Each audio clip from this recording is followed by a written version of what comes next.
Welcome back to Snap on This, a Marvel Snap podcast. This week's secret homework, play a card that passed you by. I'm your host, LaurenWhatevs, here with my amazing, delightful co-hosts. First up this week, it's Ben. Ben, the ever-generous but impatient fairy, pops up and offers to remove your need to sleep. What will you be doing with that time? Oh, geez. I mean, sleep is sort of its own reward in a way, but I do confess I sometimes wish I could be rid of it. Dang. I don't know. Probably, I don't know, more. Gosh, this is really hard. I'm sorry. The fairy done stumped me. Wait, what was the question again? She offers to remove your need for sleep, but you have to tell her how you're going to spend that time.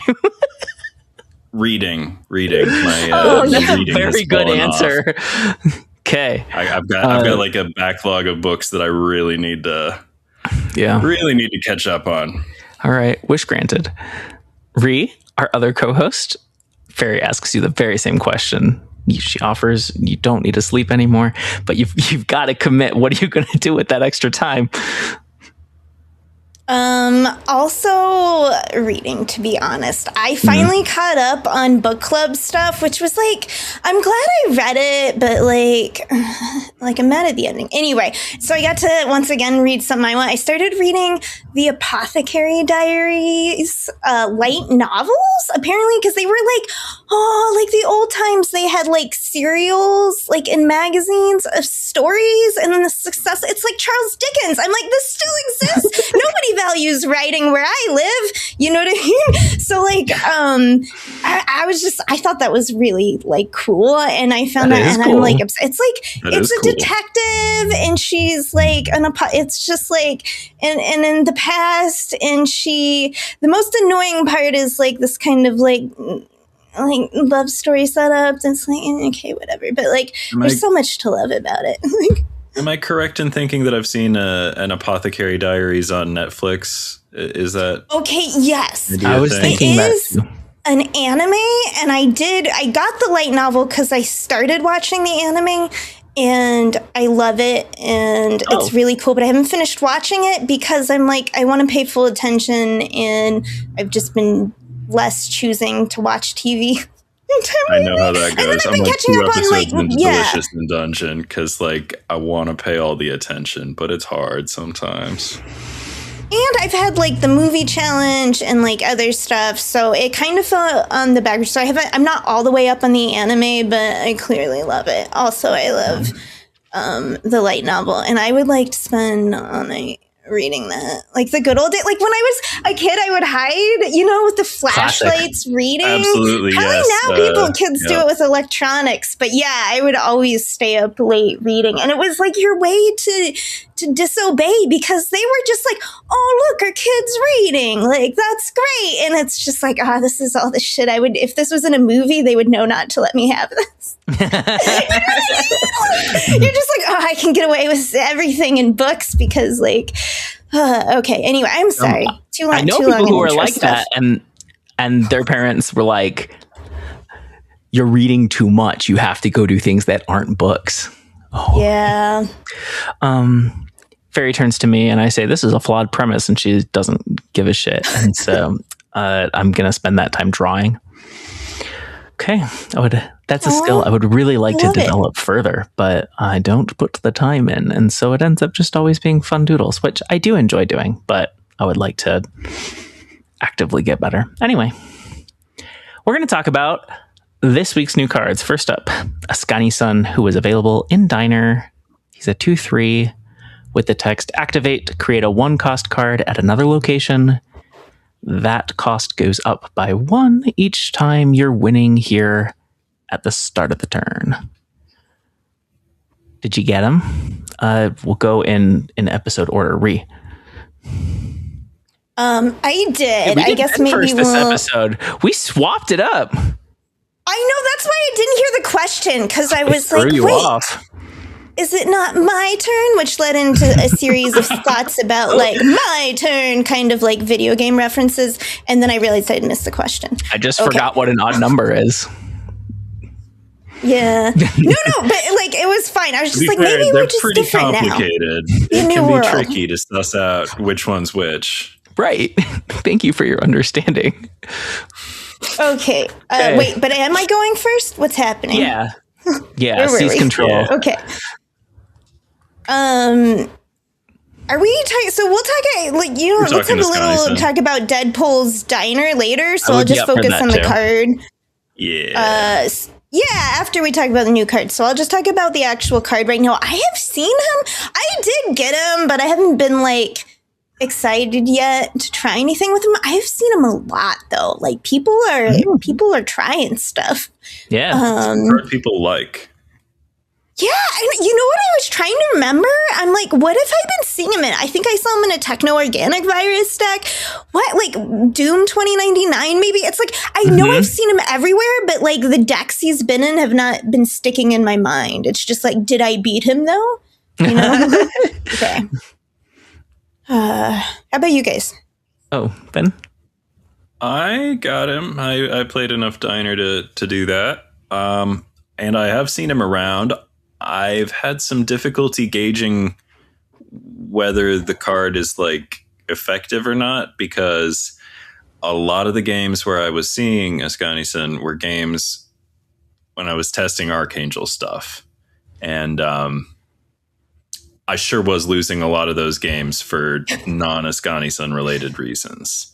So like it's sort of difficult to isolate the variables there, you know, when you're playing garbage ass Archangel decks. I don't mean to say that Archangel is a garbage ass card, but the things I was trying with Archangel are garbage. And you know, before the episode is over, I may very well call Archangel a garbage ass card. We'll see where it goes. But yeah, I can't tell if Askani'son was beating me or if my deck was beating me, you know? I got this card. This is a card I was excited to do a single clip with, which was to produce a whole bunch of 6 costs all over the board. I did it once, and what happened? One of them was an Ultron. So I generated 4 6-cost cards, and then Ultron blocked my other 4. And I was like, screw you, Ultron. And there are so many 6s that could mess that up, you know? A Zola or a Heimdall, maybe? I don't think so. I think at that point, Askani'son would be committed, but no, Heimdall definitely could mess it up. Destroyer, obviously. So I don't know. It was ambitious. I might need to tone it down to like 5 costs or something. Of course, there's bad hits there too. Anyway, card hit about where I expected. He's pretty strong, like playable. Just generic strength, of course, because you can't predict what he's going to do. But I have been surprised at how much people are into him. And maybe it's because he surpassed their expectations, but I was expecting the card to kind of flop in popularity. And, you know, who knows? Maybe in a week or two he'll be gone. But yeah, fun card. Maybe because it was just such an easier card to get, and like so many people can't get as many cards. You know what I mean? Like I get way fewer cards than I used to. I mean, you know, missing in this one was just like Deadpool's Diner was easy enough for everyone to get that, and people are just excited to have a new card. I don't know. Right. Yeah, I really like when event cards are viable. Like we're looking at, I don't know, like Hunger and Dragonlord as 2 recent examples. Like I want event cards to sometimes be good, but mostly I think events are a great place to put cards that are fun, but not necessarily super strong, because then everybody gets to play with the new toy. And that fits this really well. Just what you said, yeah. Like playable and fun, but like not even close to game breaking. Not a card you need. All right, and the other new card, our Series 5 this week, Archangel, Horseman of Death. Also a 2/3, but with the text objective, your cards are destroyed 4 times to resurrect one of them here with +4 power. Ben first this time? Yeah, I got this card. I wanted to believe, and you know, there are things about the card that kind of work. I think like there's a perception that like, how are you going to destroy 4 things? And I don't know. I never really struggled with that too much. I could destroy 4 things. It's just like the part where you have to win the game at the end. You know, I was trying a lot of stuff. I was, you know, I don't play a ton of Destroy, but like every time I build Destroy, I'm like, well, you got to challenge one of the basic assumptions, like the conventional wisdom. And like the thing I always want to do, I always want to get Deadpool out of there. I'm always trying to cut Deathlock. And like neither of these is a good idea. You should probably keep Deadpool in there, and you should probably keep Deathlock in there. I don't know. So I was trying all sorts of things. Eventually what I ended up with this like I plummeted. I lost so many ranks. I was really trying with Archangel, and I just wanted to see. So like I was playing a lot of games with like the no retreat philosophy, because you got to see what happens if you really want to, like, you know, sometimes you got a responsibility to not retreat if you really want to know what's up with a card. Yeah. But wow, I lost a lot of ranks. But I was determined. I'm going to find the deck that actually works. And I mean, does it work? No, not really. But like the numbers started to go back up again. Okay. I went back up a few ranks, and I was like, okay, I can declare this one. I'm not gonna fight all the way back up to 94 where I started with this deck. I'm gonna use something better. But like, at least I was climbing back up out of the 80s, because wow, I lost a lot doing Archangel stuff. So here's what I ended up with. It's called Worthingtons of Fun. Deadpool, Headpool, X-23, Kid Omega, Carnage, Archangel, Horseman of Death, Wolverine, Killmonger, Venom, Deathlock, Null, and Death. Not that exciting. There were a lot of cards I was trying in here. One card that I was not trying in here was Moira X. I saw a lot of people playing Moira X, and I'm like, I don't want her on the list of things that Archangel would bring back. Archangel does some cool stuff when he works. He should be bringing back one of the symbiotes, Venom or Carnage or Venage, if you've got that one unreleased. Also thoroughly made up. I did enjoy playing Kid Omega for pretty much the first time. Kid Omega gets some value here. Yeah, so the idea is you mostly you kill things that don't stay in your graveyard, you know, Deadpool, Headpool, X-23, or Wolverine, and then you have like one thing. I mean, oh gosh, Collapsed Mind really fucks things up, but you know, yeah, you can like get like, when it works, Archangel is like a contributing like member of the team. Yeah, but like, gosh, sticking the landing, and like part of the problem was I'm not a Destroy player. I had to like relearn so many things about playing Destroy. I play against Destroy all day long. I'm used to that, but being the one doing the Destroy stuff, yeah. So I don't know. The card is not irredeemable garbage, but like it's not as good as Spider-Man Noir was at launch, and that's a card that they had to rework immediately. And I mean, or they felt they had to rework immediately. I will go to my grave saying Spider-Man Noir at launch was essentially fine, but this card is not that good, so maybe it's not fine. Maybe yeah, they're gonna do something to it, I think, because wow, it's been an uphill battle. I mean, I don't know. I hope someone else is doing something more successful with it and maybe more interesting, because like I tried to be interesting with it, and I just sort of ended up going to a relatively boring Deadpool Destroy, albeit with no Moira X, who seems to be standard these days. But yeah, the deck did eventually start winning once I put Deadpool in. It was like the Coco Chanel thing where like I did everything else until I finally had to like take one thing off and put Deadpool back in. It was yeah, the card that I cut to put Deadpool back in was Fastball Special, another card that I hadn't really played until now. Yeah, I need to play more Fastball Special, to be honest. No, it's a good card. I wasn't like happy about cutting it, but like I had to put Deadpool back in. I had to lose one interesting thing, and yeah. Well, those are my Archangel thoughts. Rie? Oh, I haven't, to be honest, like usually the middle of the week is like my lowest amount of Snap time, and I haven't really seen it. Okay, now I'm realizing when you said Moira X, I'm like, that's where I saw, there's sometimes I see, I remember seeing a deck, I'm like, what are they doing with this? And now I'm like, they were trying to Archangel. It didn't work out for them, which is why I never realized what their deck was trying to do.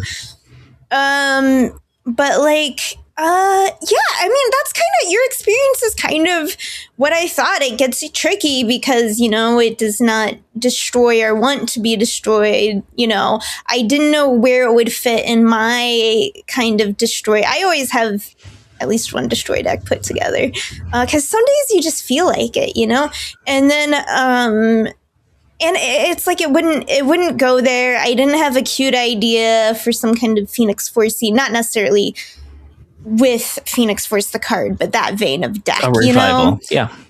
Right. Yeah. So so I decided to let this one pass me by. But I am, it was interesting to hear your experience, Ben, and I am curious what you did with it. Yeah. I tried playing it in a variety of things. Didn't put a ton of time into any of them, but I felt, and so this may be hasty judgment, but I felt very quickly that Destroy was Archangel's best home, but he's not one of the best 12 cards, which means he's homeless. There's no deck that wants him, right? Like Destroy makes Archangel better, but he doesn't make Destroy better. It's too many times. It is, right? To have to destroy a card. Right. And Ben was talking about how do you make, that he thinks it'll need to be buffed. And I think that would be the buff is your cards are destroyed 3 times. And I think that would possibly be enough because that lets him go do stuff outside of core destroy. Outside of destroy. Yeah.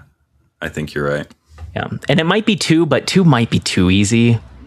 2 would be too easy. I think you could just splash that with pretty minimal effort. Right. But I think if he goes down to 3, he might end up in like the Fire Hair Revival type stuff. That's what I was trying to do. I was trying to be super cute with it and destroy and revive the same card 4 times. And it's just too much to ask. You can technically do it, but you need a lot to go right. Whereas it's a lot more practical. Oh, go ahead. No, sorry. Go ahead. No, I answered my own. I was speculating and I shouldn't have because then my brain caught up with me. I was thinking, I'm like, oh, what about like killmongering and stuff? And then it's like, oh, but you want something you actually want to revive, as you both have been discussing. So you can't like clog up your destroy pool with filler it's stuff. Fine if he brings back a squirrel, right? Like the destroying the squirrel did feed your Nolan death, and you bring back a squirrel and it gets the +4, and it's like, okay, so yeah, it was worth like what, like a 2/8 or something like that. Like that's fine. It's not as good as destroy deck. Yeah, it's not as good as what Fastball Special, Kid Omega, Carnage. It's not as good as what they're doing. Yeah. So I think he just squarely joins the other bad 2-cost destroy cards, thinking of stuff like Weapon X. I feel like there are others, but I still see Weapon X. People are believers. They want to. They really do. No question. I mean, no question. And I don't say that in a mean way because I also am a great believer in a mini cards. So I respect it when I see it. I like the idea, Ben, with the reviving one of your destroy cards, ideally Carnage or Venom, because they stack up power. Also, sometimes you can do a cute thing by bringing back a Killmonger after your opponent thinks they're out of the Killmonger woods. They drop all their ones after that. Yeah. Also, in our Discord chat, I have dropped a fun screenshot of a Cloning Bats game where I did have a lot of Archangels that did get value, and it was 4 very cute. Archangels. Oh, that is cute. Unfortunately, cute is about the best you can do with Archangel right now. Yeah. Super disappointing card. Just reminds me of how much it's been since January, maybe even earlier than that, where we have had a handful of cards that are super duper good, right? Your Show, Star-Lord, Fin Fang Foom, those types of cards. And then so many of the other ones are just nothing. Like, at least be good in a niche, or at least be interesting. As I've said tons of times before, if you're not going to be good, at least be fun. And it's just like, this card isn't even that. It's just bad. Nobody should buy this card. Maybe if the game were 8 turns long, but it is not. Yeah. Okay. Next week's card. Polaris, Horseman of Pestilence, a 2/2 with the objective cards in play are afflicted with -5 power. She'll pull a card from your hand here. Are you excited about her? I think, yeah. I mean, she's, I like the character. I don't know about this Horseman of whatever phase, but is it Pestilence? I've already forgotten. Pestilence, yep. All right. Well, it's alliterative. Polaris, Pestilence. Oh, yeah. I mean, if you don't say any of the other words, that is. But this card seems better than Archangel. I'll put my I'll plant my flag there. Yep. Okay. Better card than Archangel, and I had so many tokens I didn't even sweat wasting them on garbage ass Archangel. So I probably have to get this one, right? I don't think it works that way. Don't do the sunk cost fallacy. Oh, well, this card I think is good. So, Oh, okay. I'm just saying, like, if I had 6,000 to throw away on Archangel, I'll throw 6,000 at Polaris. Yeah. I mean, like, she does the Dragon Lord thing for 2. There's a reason Dragon Lord doesn't cost 2. And a 5 affliction, that happens by accident all the time. Rie? Oh, no. Okay. My headphone batteries are low. I might have to switch. Okay. I think that she's interesting enough and decent enough that I will see a lot of affliction, which I hate. Because now I got to play, like, decks that can handle that, and that's annoying to me that I'm constrained in my deck play. But we'll see, because I feel like the mirror effect has lessened with the vast amount of cards and the lesser quality of cards.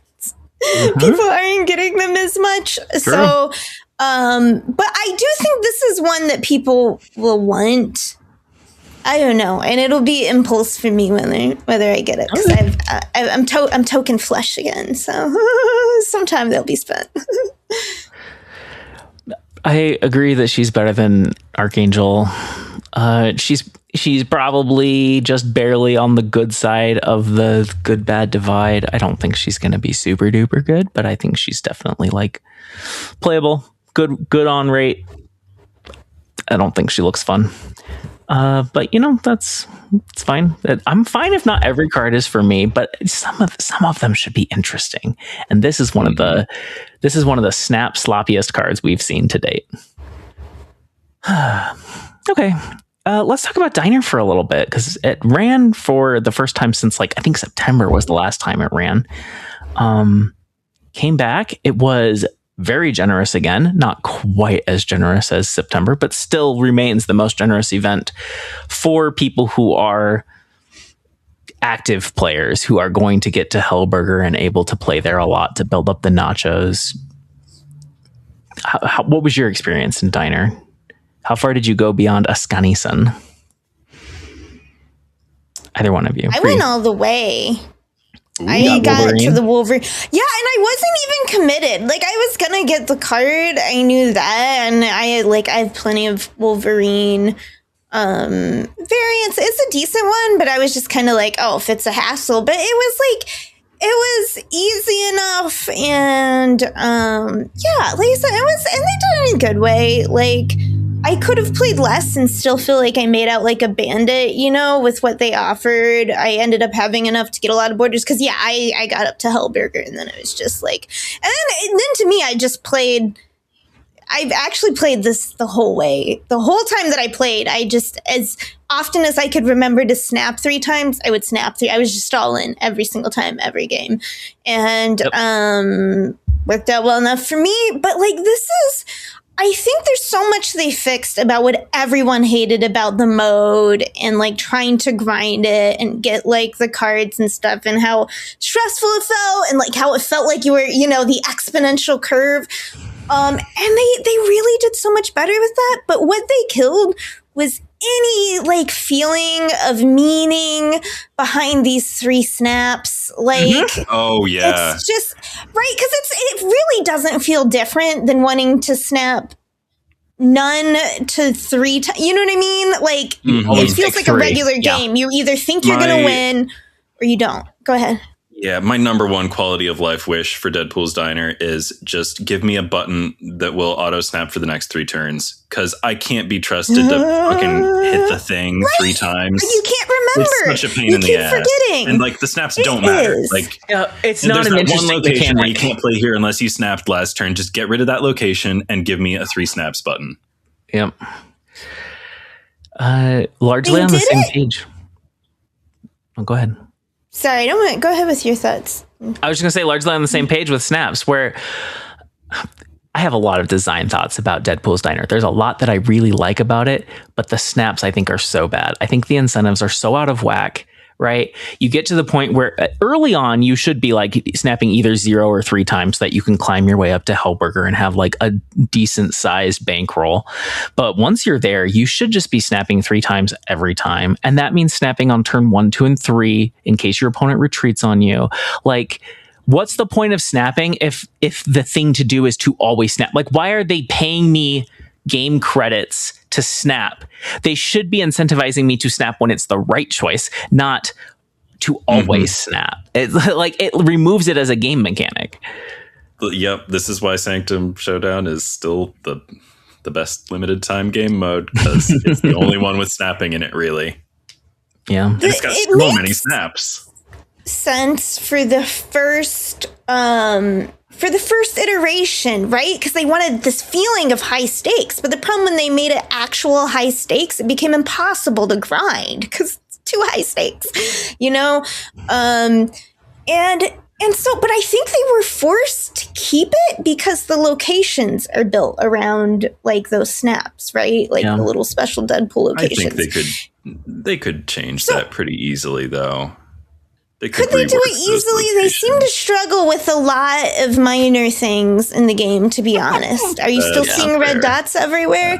So, like, this was a good step, but I hope when they get time to revisit Deadpool's Diner again in their next iteration, they fix that, because it's like you see how they got there, but it's like, come on, your game developers, you should see that this isn't working anymore, and it's got to change. So, but overall, they've needed good feeling. They need events that people feel like they can get the card, that don't feel punishing, that feel rewarding. Games should feel rewarding. So, like, always, to be honest with you, unless they're teaching you a lesson at the moment. If you play other mobile free-to-play games, their events are huge. They're exciting. They give away lots of free stuff. And yeah, they're also money makers. They're asking you to buy bundles to make the event easier or whatever. But they're still like, they feel like an event. And that's, I don't know. I feel like Snap fails to do that often, especially because we're at the point where every event is just a repetition of a game mode we've already seen. So unless it's one that you happen to love, it's not exciting to play in a new way. It's not new anymore. I on the whole, I feel like positive about this version of Deadpool's Diner, but I do have like a couple other quibbles. One thing, limited time modes at the beginning of the season, just don't do it. Let people climb to infinite, like uninterrupted. Another complaint about this version of Deadpool's Diner, I don't think I'm the only person who feels this way. I think I've seen a couple of other people express this thought. I don't remember who. Otherwise, I would shout them out right now. But like, I think there should have been another table, because like finishing out the track, like that's a lot of games to play. Like, I wish there was one higher stakes table, because I got the card and I got all the credits, and like I got a variant that I liked, and I was just like thinking about how much more I would have to play to like finish out the track, even at Hellburger. And I was like, I don't know. I kind of wish there was a higher stakes version of this, because like I'm down to go to a bigger table and, you know, throw bubs around willy nilly, or William Nilliam if you prefer. But yeah, that's what made it accessible, right? I don't know. I think that there were so few. I think, what if that was the difference to like casual players being shut out, you know? Of like, yeah, I suppose. I think it already shuts casual players out because they're getting 10 nachos at a time at the first table. True. And they're like, Askani'son costs 2,000. Exponents are not something that humans understand, like intuitively. And so, especially at that scale, right? Like, understanding our evolutionary history, is there any reason that we should, you know? Right. Well, it's interesting. I don't want to get too deep into it, but like there are cultures that say 3 is the number between 1 and 9, which is an exponential way of looking at it rather than an additive way of looking at it. But that's still like that 139 is really different from like 524,000, you know, or even 10 nachos, 150 nachos. I think there are people, and I saw this on Twitter where people were complaining about how slow it is, how grindy it is, how hard it is. And it's like, just wait till you get to Hellburger. It goes really fast once you're there. You can get a new emote with like 17 games. There's nowhere else in the game that you can do it that way. And so I actually think 17 games. Yeah. That's a lot of games. It's a lot of games, but how many games do you have to play to get an emote anywhere else? I mean, I guess that's true. Part of it is I'm not that excited about emotes, so like I'm just hearing the costs, and I'm not really thinking about how great that reward is. But like, and most of them are 17 cosmetics. Games is a strange, like that's that's fair. That's a lot of games. Okay, small pitch people have for other things emotes in their lives. Before we move on, I do wish. Okay, I also skipped. I had a ton. I had extra. I blew the rest on Borders. I didn't close out the shop. I did get all the variants that they were selling, but like I looked for the emotes because my thing is I auto mute people in the wild because I don't want my feelings hurt in the games that I play for fun. So but where I do emote is with if I'm ever playing my friends, which honestly is rare because they don't encourage that enough. I wish they would. Okay. Yeah. But that's where I use emotes. So when I look at whether I want an emote, it's like, is it, usually something positive or cute that I would use with friends. And most of the emotes are like, sarcastic or like they're meant to be like kind of bad manner, like DM kind of style. Yeah, a lot of them are. So just my plug of like, I would get more emotes, but like, I am still just, I look at that emote and I'm like, no, I'm going to use my Gambit Hard Eyes emote. I got the latest edition was the Domino Lucky Dice Roll because I'm like, I would do that. That's a good one. I wish I had that one. I would hit Lauren or Ben with a Domino die roll, absolutely. So please, one of the ways you could encourage positivity in the game is by giving positive ways for players to express themselves. You've only given us mostly sarcastic or presumed nasty ones, right? Just anyway. Pretty much the only positive ones they put out are fist bumps, and they've done 3 of them, but like I only need 1. Yep, I'm still using fist bump classic, baby. Me too. Yeah, it's the only one I have, I think. I see a lot of claw fist bump and zombie fist bump, but I skipped both of those because I already have one. Yep. Yeah, I have one stray thought about quality of life things where, like, I say so many critical things. There's one quality of life change that they implemented recently that I'm loving, and it's that increased cap on credits. Oh my gosh. For my secret homework deck, there were a couple of cards that were not. I save them up. Anywho, your credits? What's wrong with you? Yeah, I was bumping up against the 10,000 thing like all the time. Anywho, so for the deck that I built for secret homework, I don't want to spoil that part of the episode, but like most of the cards were already inked out. I had a couple cards that were not inked out. Spoiler alert: the card I'm talking about is Kitty Pride. I hadn't split Kitty Pride. I had a million Kitty Pride boosters. in 5 minutes. I went from never having split splits. Kitty Pryde to ink Kitty Pryde, which was exactly what I wanted to do. I hit the button again and again and again, and it just yeah. So you're saying you waited so that when you decided you wanted something, you could have it immediately. Yeah. Sounds impossible to me. What a concept. Well, we got different philosophies. I'm saying it seems like it works out well. I just don't like. It's like, oh, that does sound great. I wish I was capable. Like when I decide like I want to believe in Archangel, even though I suspect he's not a good fit for this game and how the basic rules work. Like I can throw the tokens because I've saved up so many and said no to so many other things. But yeah, I get to say yes to Archangel. I get to have a kitty, and I'm glad the little rewards. The credit cap accommodates my style, and it didn't used to, and now it does, and I like that. Yeah, I do think 10,000 was too low of a credit cap, but also I hit it like once ever, and I can't remember why I hit it. Yeah. I hardly ever am over 5,000. I'm hardly ever over 3,000. I am only now reaching the point where I am actually stacking up credits because all the things I want to split are out of boosters. And so I'm limited by how fast the bonus booster shop will rotate. That's I have one card in my secret homework deck that is not inked, and it is sort of the star of the dish. And I'm like, now it seems, I guess I can tell myself it's a statement that this is the one card with color on it. But man, I sure wish I just had them all inked out. Oh, well.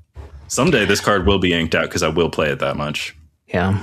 Before we blow past Diner, I know that there were some ways I'm critical of the design. I actually don't think it's casual friendly at a glance. And I think that the incentives for snapping are not casual friendly at a glance. It's not casual friendly. Right. Nobody's going to invest long enough to realize that it is. But I love the gameplay. I love asymmetric snapping that with a little tweaking, snapping would actually matter. It does matter while you're trying to climb to Hellburger, and then once you have a stash, it kind of doesn't matter anymore. But so like, there's a way to make it so that snapping does matter, but also there's not a huge penalty for retreating, a huge incentive for retreating, which is not true. On ladder, there's a huge incentive for retreating, and I think it's why casual players are bad at the game. And also, I just don't think it serves most players for the game to so rarely play out the final turn. And in Deadpool's Diner, the final turn plays out even in games where I've snapped 3 times and my opponent hasn't snapped once. They often stay. And that's so much more fun to actually get to play it out. And sometimes they win, and I'm like, well, you probably should have snapped, but good job. So it's like Diner gets the closest to the unranked mode I want to see in the game eventually. And I'm sure I've talked about it before, but I would love to see, I don't know that the asymmetrical snapping needs to come to the ranked mode, but I would love to see a permanent mode, an unranked mode with asymmetrical snapping. And I don't know, like the other thing that I want about unranked mode is it will automatically queue me with other players who are also opting into unranked mode. We are here to play for fun, not for glory, using Smash Brothers terms. And that just just changes things. Of course, there will be people who are sweaty. If you've hung out in Proving Grounds, there are people playing meta decks aggressively in the Proving Grounds. So it's not like unranked filters out the sweatiest players, but it still is just there's just a different vibe when everybody is opting into we're playing for fun. And I want more Snap that's just for fun. I played a lot of Diner, and it came, Ben, you highlighted that this problem with it overlapping with the first week of the season. It's like, yeah, I would have played a lot less Diner if I hadn't hit Infinite already. If I was still feeling the pressure to climb, I would have been prioritizing my time that way. But because I did already hit Infinite, all of my Snap games this week were in Diner. Even when I was just going in for fun and not trying to win, I would load up silly decks or bounty decks and just play in Diner because why not grab a few extra nachos? Indeed. I really thought about doing a Diner for my Archangel testing, but the locations were that was the thing. I wanted to play on real locations and not on silly temp locations. But man, I should have done it on Diner. My rank would have thanked me. Ooh, baby, I dug a hole. I'm not worried about it, but Yeah. I think, yeah, it'll be fine.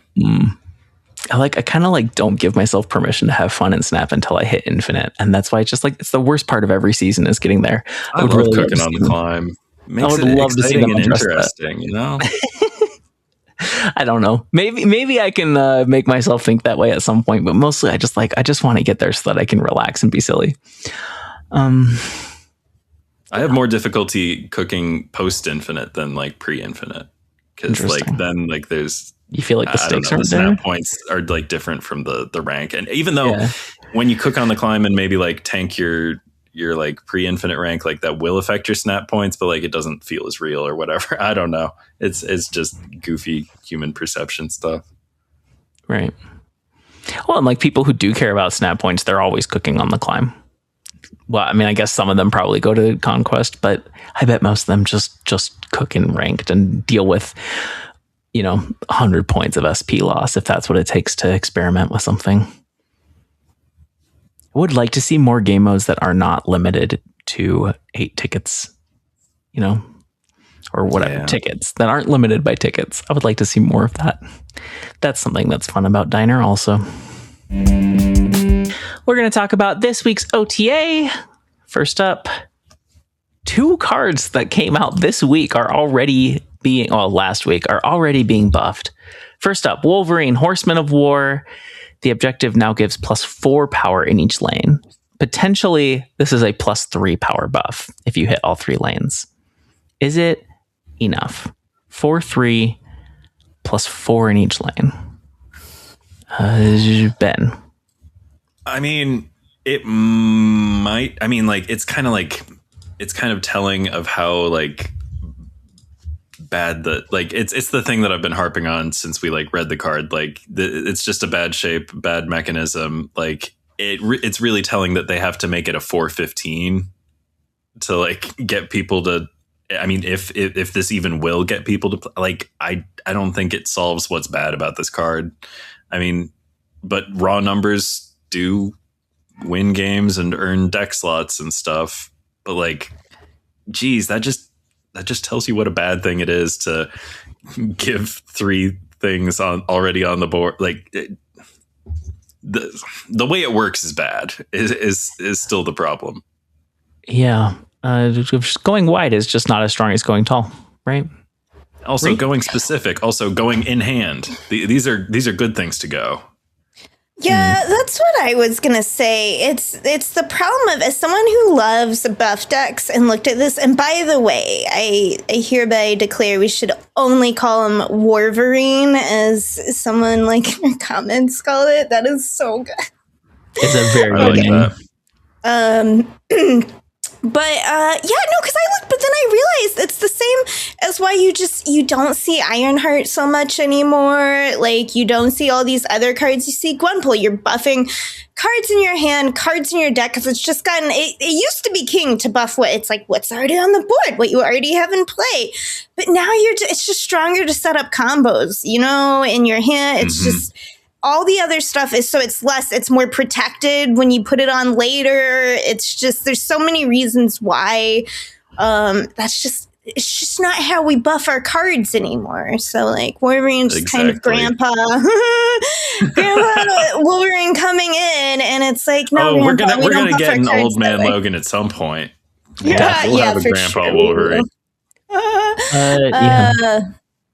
Mostly, I don't. Oh, sorry. I thought you were done. Mostly, I think Wolverine is still not good enough, but I think extra pluses are good, and they add up. If you can get Wolverine off multiple times, I'm getting more interested in this card, right? If you Zola him and you end up getting 3 hits on him, or upcoming Mother Askani, I think he's actually a really great hit on Mother Askani. Yep. But not Zola, right? It just feels like there's better things to do with the Zola, and you're only Zolaing. Oh man, people doing Zola abs, man, is so obnoxious. Why is that a thing now? Or Zola Strife is really big right now. Zola Strife is what I'm seeing. The Strife he hits Foom, and then they Zola it, and he gets Foom 2 more times. It's very silly. It used to be people could only Zola once, right? And now it's now we gotta deal with 2 Zolas. Anyway. Techno-organic virus. I believe I said this on last week's Yes, you did. podcast, that it's changing so that the copies that it creates in your hand go up by 1 cost instead of 2, which is a very big buff. Huge. Makes it way more doable to play it 3 times, which I think is the magic number to get enough power out of it. Really makes you wonder why they thought it was okay in the first place. Like if they were so willing to like do the right thing here. I feel that way about Wolverine too. Yeah. It's I mean, like, are they balancing for an old version of the game, or like it's strange. Do they test these? Like, how much do they test these cards? Because I suspect it's not very much. Yeah, and the main thing they're testing is probably like an overall feel, and then is it completely like broken, like doesn't work with the game, or yeah, I wonder. Anyway, Ree, thoughts on virus? I definitely expect to see it a lot more because I was already seeing it plenty, and now it definitely is better, right? And there's a lot of cards with high power to like strip bad abilities from. And yeah, I expect to see a lot more. I kind of expect it to be good because it's like Shang only hits 1 target.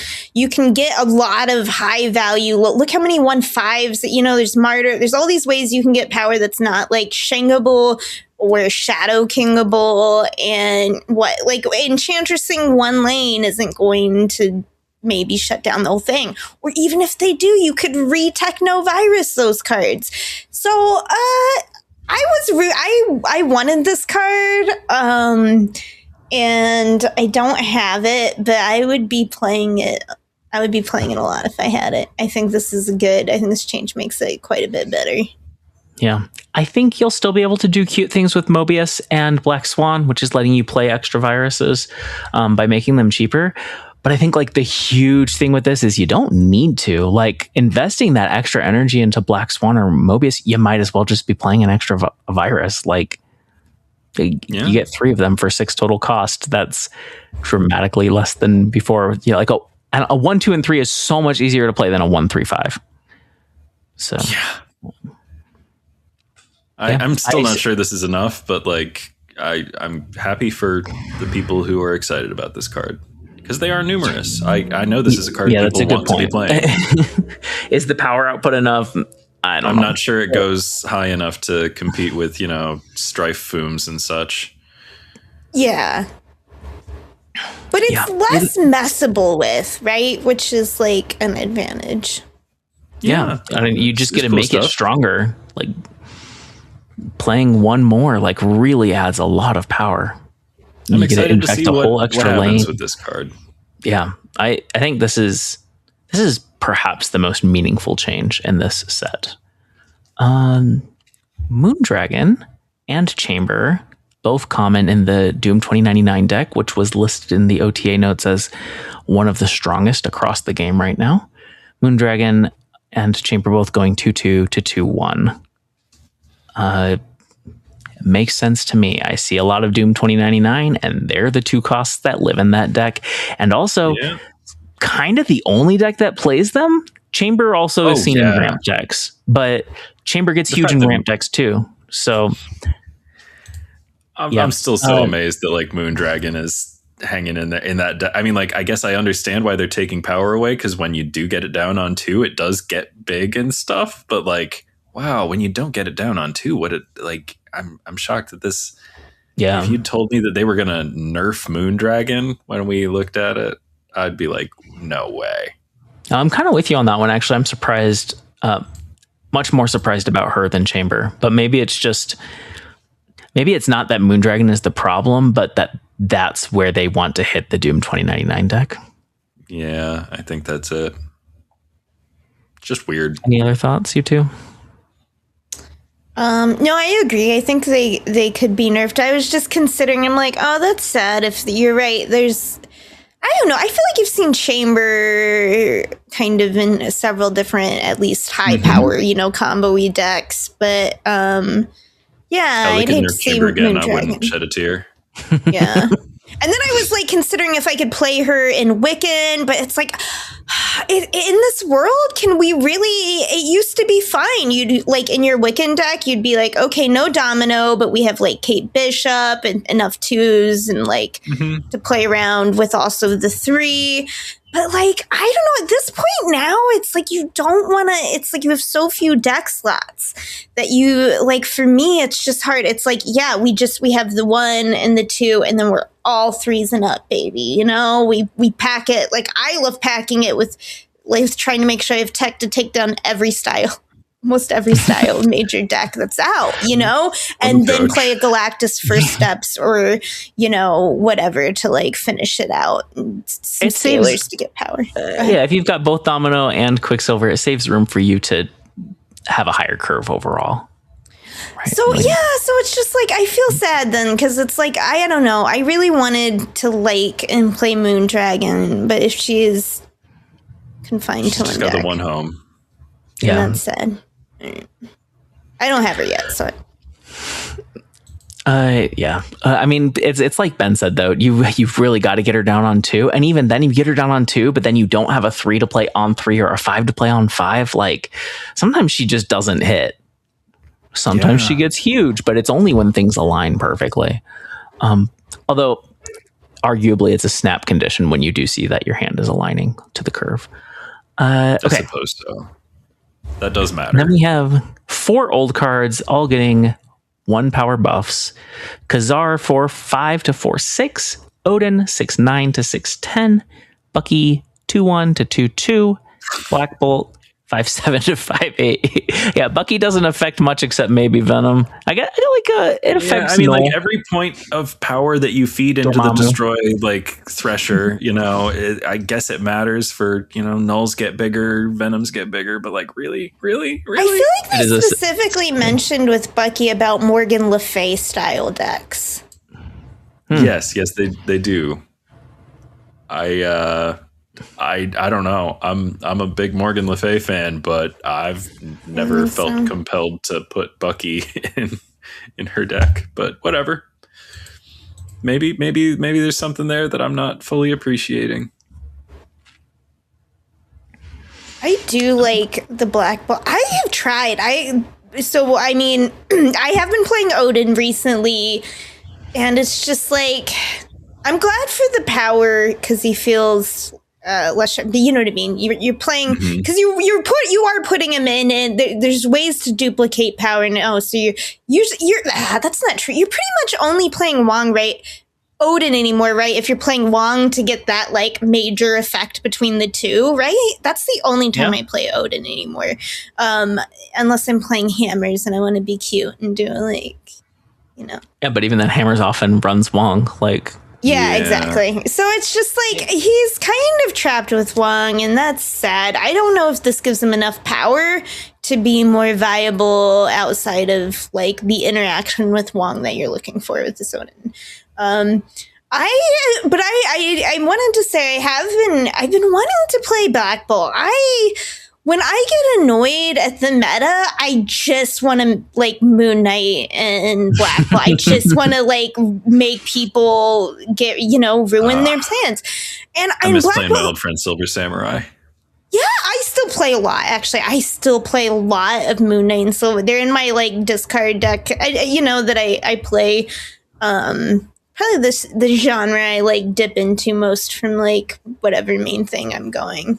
Even if it's not my main thing, but like it's like the third card that will force your opponent to discard a card, right? Moon Knight, Silver Samurai, Black Bolt, and I've been wanting to play it, and it is so hard to get him in a deck. You know, and it's just like.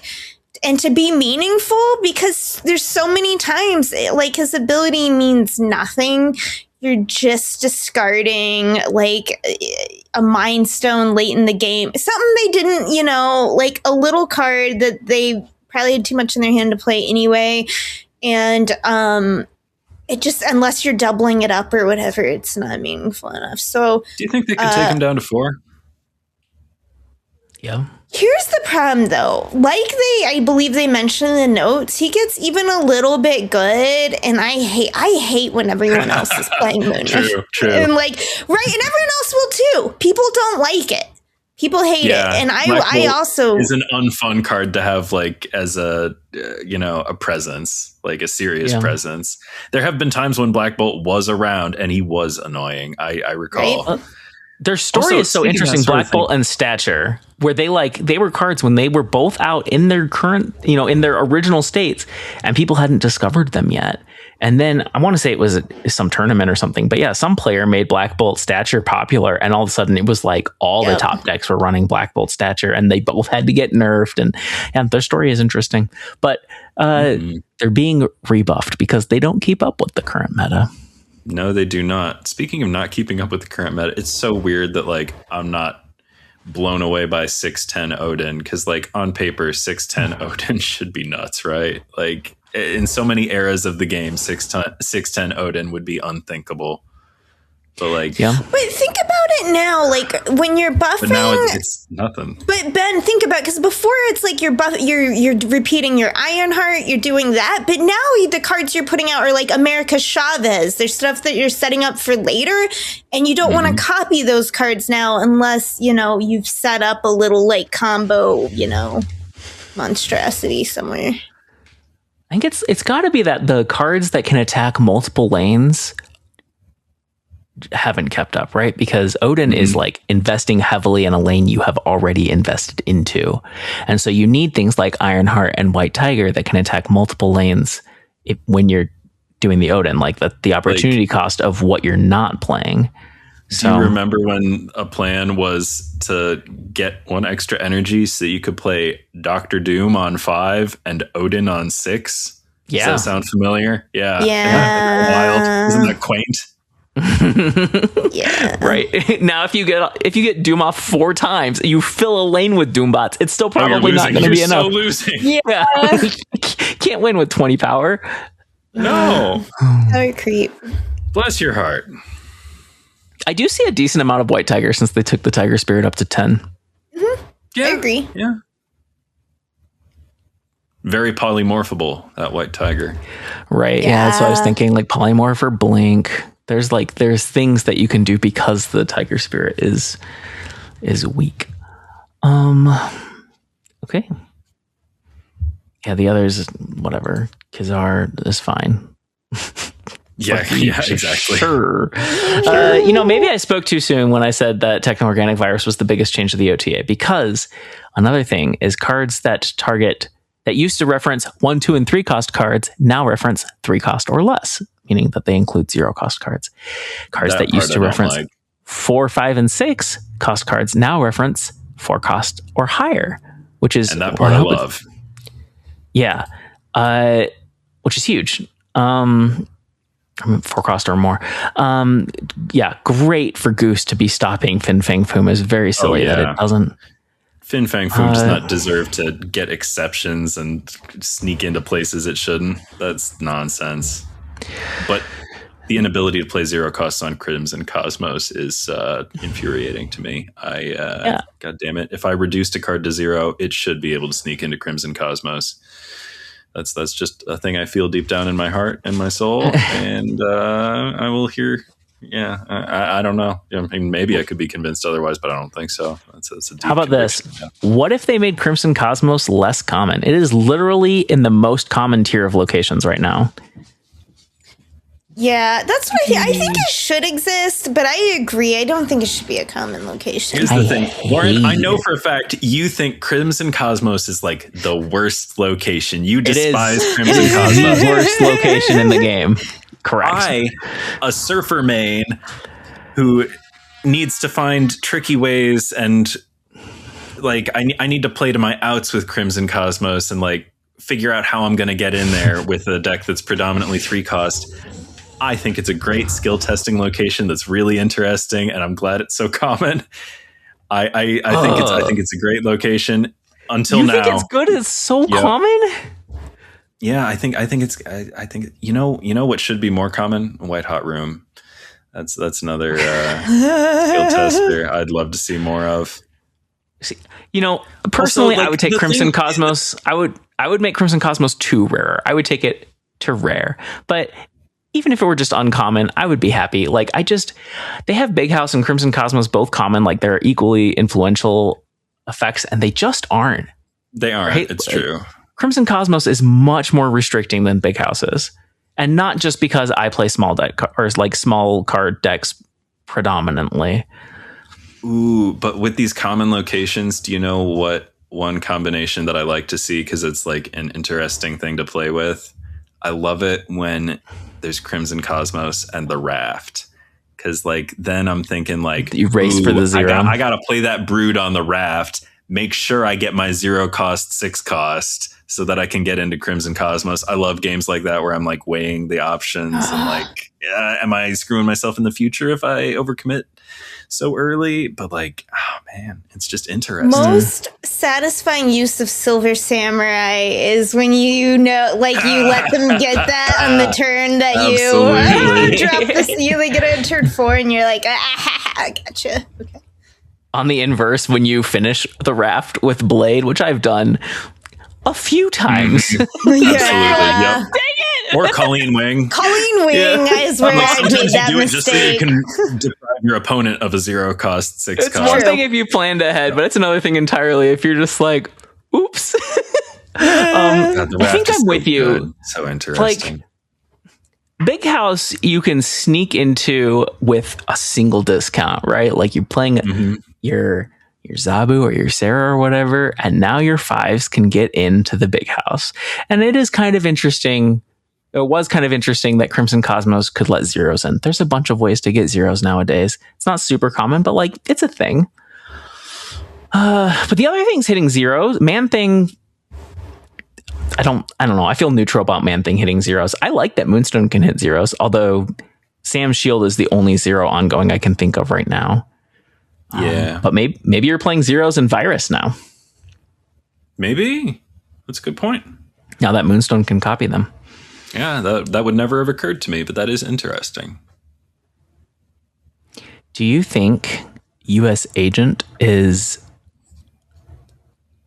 doing enough affliction to matter, even now that he can hit 7 costs? I mean, he does 3, right? Yeah. I've already been seeing him around more lately. He did 4 on release, and I kind of think he should do 4 again. I wouldn't be mad at that. I gotta say, I would not be mad at that. Yeah. Make U.S. Agent gnarly again. I bet we'll already see more of U.S. Agent with again. Polaris coming That's out. The acronym. Polaris of Pestilence. Pestilence. How are we supposed to say Pestilence. Yeah. All right, one more. Hela gets a change. She picks out of the discard list as she goes, but that doesn't mean that she rechecks the discard list if new things have been discarded. So really the main scenario that it affects is if she revives Ghost Rider and he revives one of your 6 costs, she will definitely be able to revive your other 6 cost. Okay, before she was picking ahead of time. So if Ghost Rider revived the 6 she had picked, she just wouldn't revive a 6. Okay, so super ignorant Hela question. Does she go from low cost to high cost, or no? High cost but she only does one of each cost. Random? Okay, because order is random. I feel that would be more consistently important if you knew that Ghost Rider was getting called before the 6s. So this is so edge casey, but I guess that's pretty rare, but it is a buff. It makes Hela a lot better, and it's not that when you play a lot of Hela, it's honestly not that edge casey. It's happened to me plenty of times. I just meant the order of high to low, or right, that's the thing I was wondering about. I think part of it is the other discard revivers you don't really play with Hela, right? Like Khonshu, you don't discard him enough for him to be in your discard pile. And who else is there? Firelord? You're not playing a Firelord to get an extra 3 discard back. It's just Ghost Rider usually. I'm playing Firelord, but not in Hela, that's true. Yeah. All right, that's the OTA. On to our side quests. First up, Weekend Snap. let me do this right, even if I messed up the intro. It's episode 87. Ree, how was your week in Snap? And keep it snappy. Okay. Yeah, pretty snappy this week. I thought I would just mention I got to Infinite on Saturday, and like even more satisfyingly, I realized just today that like, I've like reached like kind of, I think, much closer to the healthy balance I was looking at it. Good. You know, for in the game. I don't feel like I have to get to Infinite every month if I don't want to. If I don't like the deck back, that's usually the driving factor. Like, I haven't gotten every single Conquest variant. I do get most of them, but it's like, I like this morph. So I'm putting time. Now that I'm out of Infinite, or now that I got Infinite, I'm putting the time in Conquest to get that. So I use my time wisely, but it's like, I kind of like, I can miss a day of missions if I'm not feeling it, but I usually pop in. And if I realize I'm just tilted, I'll just, I don't just keep coming back. Keep it like, anyway, that felt good. And I don't know, I felt like getting to Infinite, and I was just climbing that fast. I'm like, yeah, let's do it. And I went through the up to 90 with mostly my Marvelous deck that I had shared a long time ago, the one that uses M'Baku and Shadow King and Lockjaw, and Moonstone. And it's like, someone in our some friend of the pod in our mentions had discussed that they had, like, I think they used it to get to 90 or something.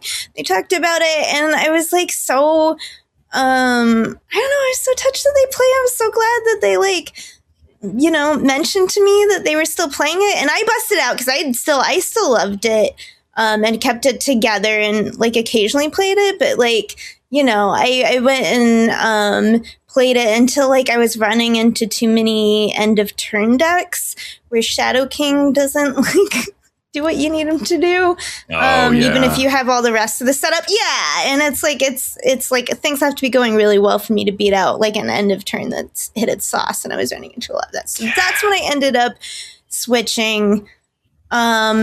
But yeah, no, I thank you so much. I meant to go look up who it was that pointed out to me, because I had remembered at one point, and it's just like it feels really good that someone else had fun with this, and like the validation to like my perspective on decks. It's this thing, like, for me, I feel like probably other people out there have experienced where, because of other things about my identity, like I get underestimated a lot initially, and a lot of times I'll go into a space that I am familiar with, like board games or card games, and I'll get treated like a newcomer, like in a friendly way, but in a way that assumes that I didn't belong here and I'm coming the first way and I need explanations.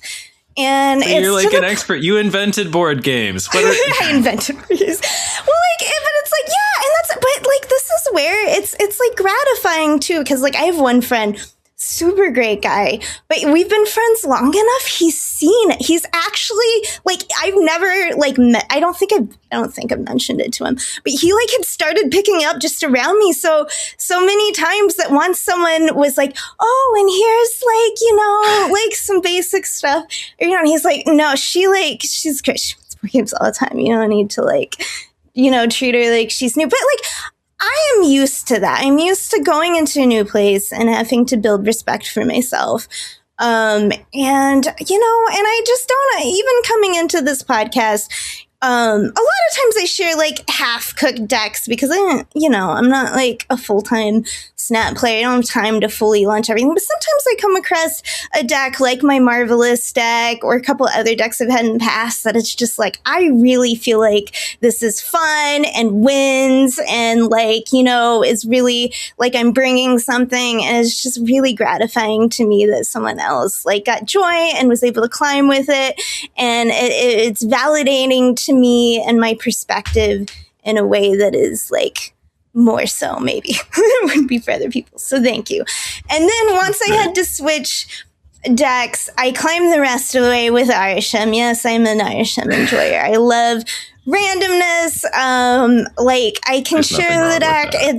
It's you know, I think I've even already changed a few cards. I think I crossed the line with Iron Patriot in the deck, but I like Cable in the deck. Cable is so good. I used to resent playing Cable It's very so good. much. He's got no business being a 2/4. It's really silly. He was a 2/2.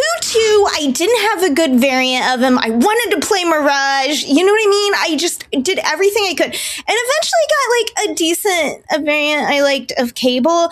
He's a 2/4. He gives you data on their deck early on, usually, or even late. He's a 2/4. And he gives you a card. And it's one of their cards that now they don't have. It's just like, how is he? So like, no, Iron Patriot, like, you know, yeah, I don't know that I don't owe Iron Patriot any respect, but it's like, yeah, I did. No, you don't. I did put Cable in. Hey, These I'll say it. Go guys kick just- rocks, Iron Patriot. Right? He was too OP when he came out. It was obnoxious. He was in everything. Yes, he I'm was. forgiving him. But Valentina is fun, and I finally got a variant for her. And then I'm playing a lot of other stuff you'd expect right now. Blob is just like classic lane winner. You know, Fin Fang Foom, because you got that 7 energy. Why not summon a giant dragon? Why indeed? Right? Elias, because like it's really mean to do to people. Still crushes. Where they think they're gonna win. And Legion always.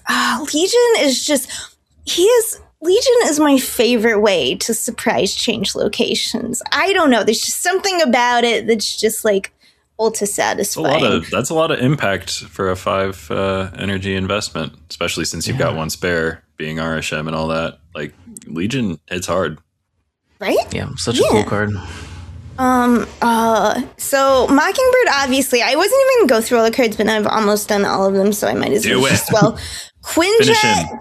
right? Because like, let's face it, it's always sad now. Because like usually, I've been playing a lot of decks lately where Mobius doesn't hurt me. You know, they drop it down like, you spent your turn 3 for, you know, like, well, I did something cool, and now I'm like, why got kill my buzz like that. I have a Quinjet out. Okay. But like, and then lastly, if I didn't say Cosmic Ghost Rider, Cosmic Ghost Rider is in here. It's like pretty much usually not my RSM decks anymore. And I think the real nod to the meta right now is Stardust, right? Stardust is so good against enough a variety of decks that Stardust gets that tech slot. Like, if I think about it, used to be Enchantress, right? Enchantress stacks down, Stardust stacks up. That's where we're at in RSM land.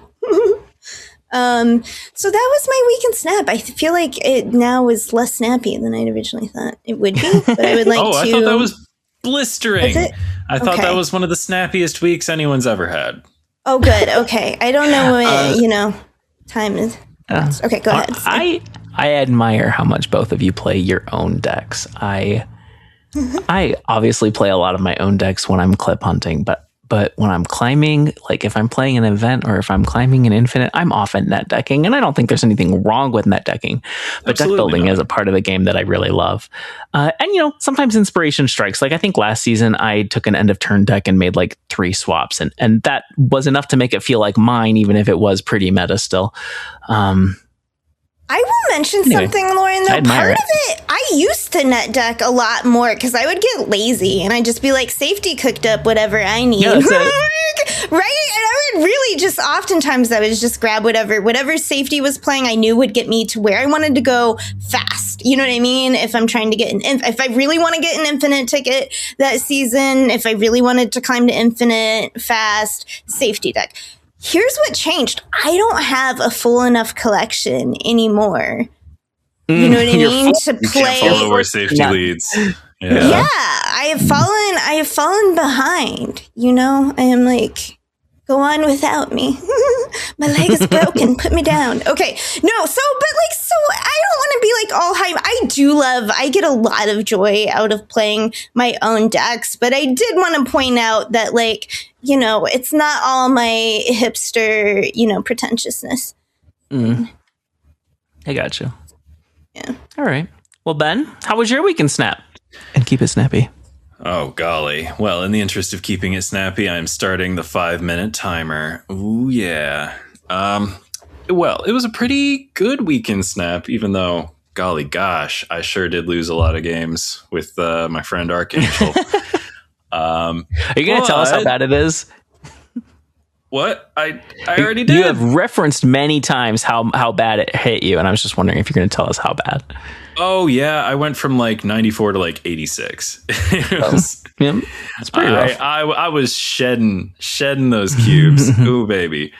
But, then I did I put Deadpool in and I started retreating when appropriate. And, you can climb with Archangel if you have a mind to do so and you're not, throwing games for science, basically.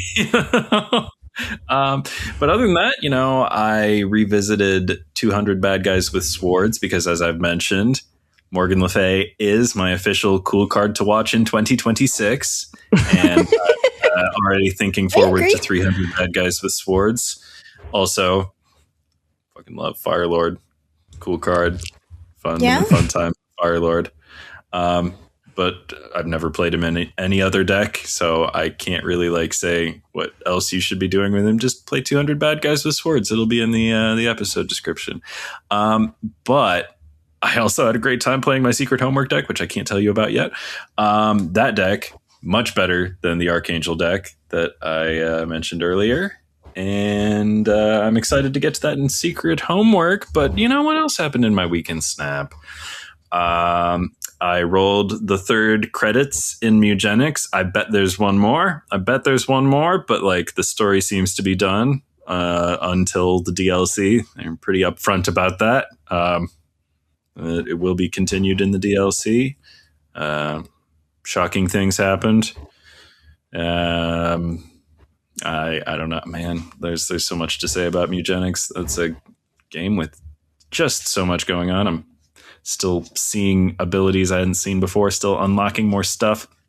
It's got robust difficulty options. I'm going to be throwing still more hours into that at some point, but I'm busy doing a closed beta Montabi thing. If I could disclose anything, it would all be very nice, but I can't disclose anything, so I won't. So purely hypothetical. Yeah, but if I could tell you I was loving it, I'd probably tell you I was loving it or whatever. But anywho, new Hades content, new Hades 2 content. There's a whole new game mode I've learned. I still have some game stuff to finish up from the 1.0 release because, I've been on my fresh file mission to, I could stop fresh filing and still be proud of what I've accomplished. I'm on the speedrun.com leaderboards and stuff, but I'd like to be a little higher up personally. Even with my self-imposed restrictions about Beach Ball and Breaker Rush. Another interesting thing about this perhaps final content update for Hades 2, they found a way to rework Title Ring one more time. I've already mentioned on this podcast the various versions of Title Ring that have come and gone. Some of them pretty fun, pretty cool, felt pretty good to use, but they changed it one more time. I haven't played it yet, but I'm excited to see how that feels. One last Title Ring for S's and G's. I don't know. So I'm really excited to dip back in there, but I have not yet. Also, new Slay the Spire stuff. Some of the stuff that's been tested on the beta branch is apparently coming to the main branch, and I still need to finish up Ascensions 9 and 10 with a couple characters. But mostly I was playing Snap and Mugenics this week, and wow, I'm so excited to tell you all about that secret homework deck. Is the timer coming to, I've got 40 seconds left, and I'm calling it here. Oh, wow. Yielding your time. Snap and Snap adjacent things. I'm sure I'll think of something I want to blurt out later, and we'll cross that bridge when we come to it. Lauren, I would just love to know about your week in Snap. Yeah, I think I'm going to keep it short and sweet like usual. I was trying so hard to do an Archangel clip. I already mentioned that when we talked about Archangel. And I don't even know how cute it's going to be, but like, it just seems fun. Destroy something 4 times and revive it 4 times. Like, my final turn is adamantium infusion to double its power, and then fastball special to destroy it. And then Archangel brings it back at the very end. Like, that just seems cool. I couldn't do it. My notes usually take up 2 or 3 of these little square papers that I take notes on. I was up to like 7, and I still just like couldn't find a path that was remotely reasonable. But this Sunday is Altar of Death hot location. Maybe I'm just gonna make an Altar of Death like clip deck. Maybe that's okay. I usually try not to depend on them, but like, if that's what I'm doing going in is intentionally looking for, like, I built this for Altar of Death, I'm more okay with that. Altar of Death is actually normally a really fun day. It's a really fun day to play Uatu and Galactus. That is cool. But I've been wanting to play Uatu. You should. I'm trying to remember if Safety Blade has made this deck public. I'm sure he has on past Altar of Death Uatu days. Yeah, Uatu Day, as known by Safety Blade, is it's very fun. There are a handful of locations that I think are just they are fun days to play. Usually a counter deck rather than a deck that takes advantage of the location, but both are fun. Very good days to climb if you're somebody who values that. What else? I started last night with my wife. I started Blanc, which is a cute little 3D platformer with a wolf and a deer that have to be cooperative. I love couch co-op, especially if it's a game that's meant to be, like, it's built to do co-op. You know, it's not thrown in. Thrown in co-op is fine too, but like built for co-op is ideal. Would love recommendations in that, even though I have probably played almost all of them because I love couch co-op so much. Switch 2. Have you played Moon Hunters? I have not. That's been on my list for forever, and so I like really perked up when you brought it up. I think you brought it up for a secret homework once. Yeah, you need to get Reggi in on that too. Like, 'cause it's up to 4. 3-player, right? Yeah. Yeah. Okay, I will. 3-player co-op is also nice. I'd have to look it up. There was this really cute Wii U 3-player co-op game. Like, that's what it was. 3-player co-op specifically. And maybe it went up to 4. Anyway, you were like a vacation company, and one of the very few games that ever, like a vacation company in space. Sorry, that's an important detail. And so you're each operating different parts of the spaceship, kind of like Lovers in a Dangerous Space-Time, but less cute and more sad exploring. Like, one of the jobs is like flashlight, right? Like, you're in the dark. Was it really scary? Cool game. Only a little. Do things jump out at you? I don't remember. I don't remember it being very scary, but it is like a little bleak. Like, you've crash landed on a planet and you're trying to figure out, how to return to safety. Sounds kind of scary. Yeah. It's like such a shame of the Wii U is the gamepad was so cool the way that it could do asymmetrical information from the screen, but like hardly any game used it. And so, like, the Wii U had a lot of problems. Like, people thought it was an extension of the Wii, and so it didn't sell very well, rather than being like a separate standalone new console. If they called it the Wii 2, it probably would have done better. But like, even Nintendo, like when they announced it and they showed off the asymmetrical stuff, Nintendo themselves put out very few games that took advantage of the gamepad, and it's just a real shame. Anyway, didn't mean to go off on the Wii U, but I do love Nintendo even when they do goofy ass shit. Sometimes because they do goofy ass shit. All right. On to our secret homework. Reassigned it this week. Okay, yeah. So, I was thinking when I came up with this homework which is to play with a card that you're excited about, but you didn't get to play with, yet, because just there's so many cards and so little time. And I was gonna play with Aurora because I had rolled and been excited to get her. But then, I realized, like, there aren't a lot of cards that have double stuff, and like it's like, oh, if I build the kind of deck I was thinking, then I have to start thinking about putting stuff in. She only hits each type of card once in each lane. And then it's like, oh no, I don't want to be like thinking about placing my cards out in that way. So like, I did try and build, I was like, okay, well, I'll just lean in to one archetype, right, with a sprinkle of some other stuff that she'll hit. And you know what? I just ended up making just end of turn deck, because that's just and she's second string in that. 'Cause she's clearly not the best thing to do compared to end of turn stuff. She's just kind of the backup plan. It was sad, but that was actually, I spent very little time doing that, because what I did was play. This isn't a card I haven't played at all, but definitely a card I've been wanting to play more of. It's more time with it, which is Toxie. I don't know. I love Toxie. She's the card that gets me. She's like that, like Wombat Combat has the same thing. You'll just see like a cobra out there, you know, in the tall grass and be like, that. I'm going to make that card work in a deck. I'm really into this card. And Toxie is that for me. And but here's the problem. Before I tried to invite her into my friend group of, you know, of my buff, you know, my classic buff squad of girl, you know, like America Chavez, Okoye, Nakia. And it's just like, oh, that deck had to change so much for Toxie. And it did. I don't know how the deck feels about that. But it changed quite a bit. No, she doesn't play well with others. Yeah, because, right, there's a lot of considerations. But I learned from that because so what I had morphed my buff deck into was like a Zabu and 4 costs with the buffs, you know? Right? Hitting Miss Captain Marvel kind of stuff, right? Like, that, because Toxie, it's like you want to hit your 4 costs because, you know, you're not until turn 4 anyway.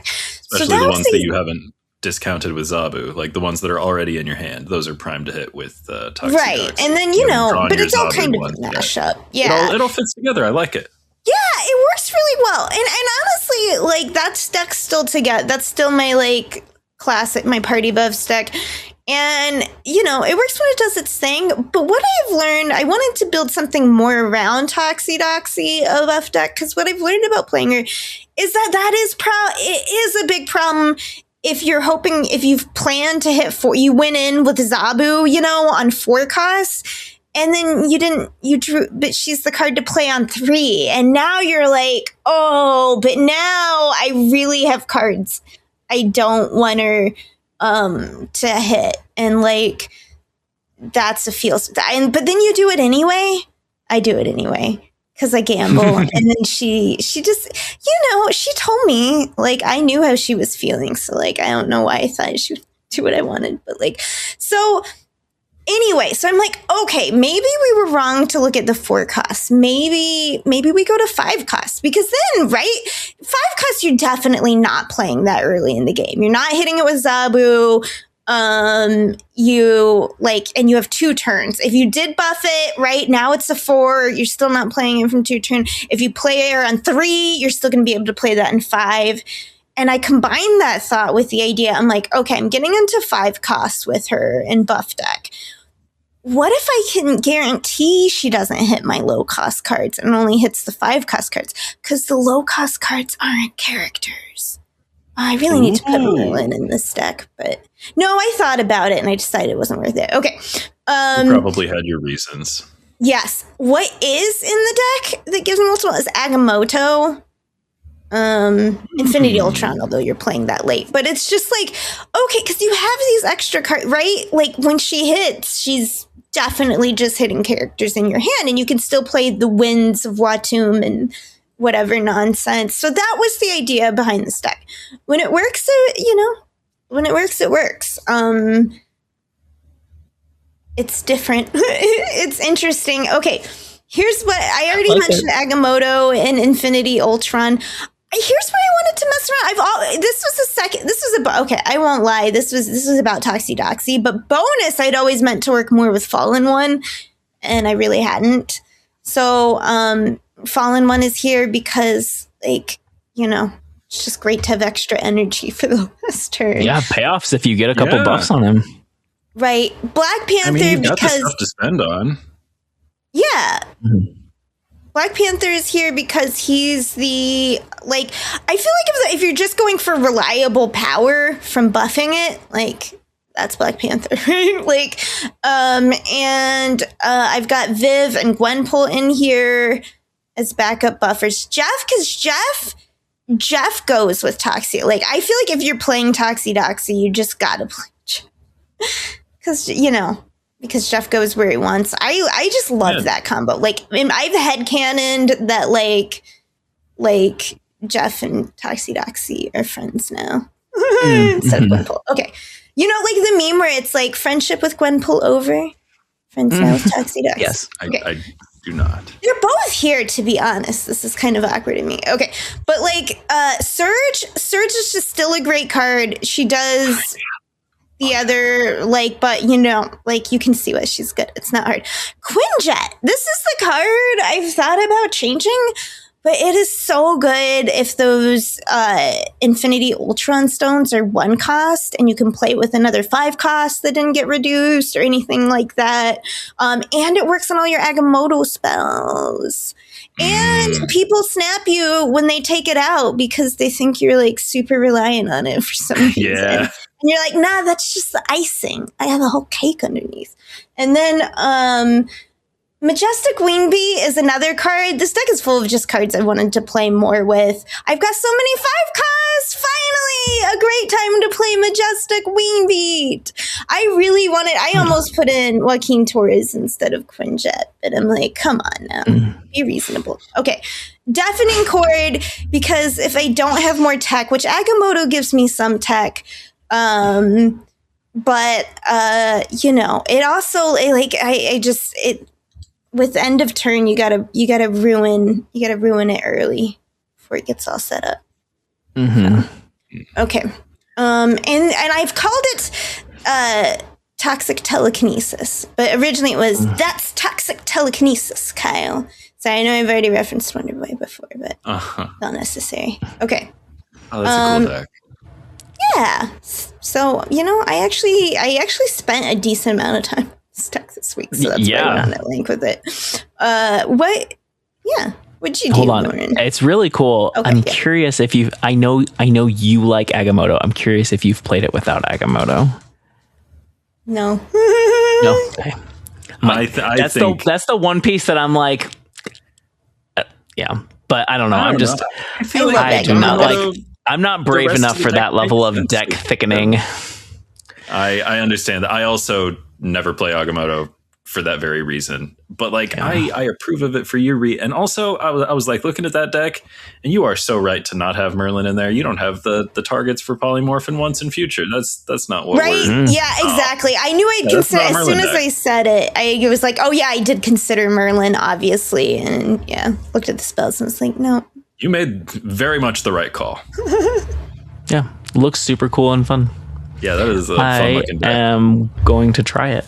I might also try cutting Agamotto wondering, after a few games. Let me know how that goes. I'm intrigued. Yeah, there's a handful of cards in here I've been wanting to play more. I won't lie. I wanted it to work, but I leaned hard into like, I want to play Majestic Wingbeat and I want to play certain other cards. So Majestic Wingbeat is a cool card. I've said it's exactly fine, but it is like the freestanding skill card I've played the most for sure. Oh, It's fun. It's neat. I like it. Yeah, I'm wondering what freestanding skill I've played the most. I think it might Deafening be Chord. Astral Projection. Is it Deafening Chord? It's okay if it's Deafening Chord. I think it's Astral Projection. Oh, really? That's cool. Oh, true. You are like the #1 astral projector. But yeah, I don't know. I don't think I used them a lot. It might be Fastball Special where Adamantium Infusion. I don't play a ton of Destroy, but I do like those cards. I'm gonna play some racks. The Sandstorm is a good time.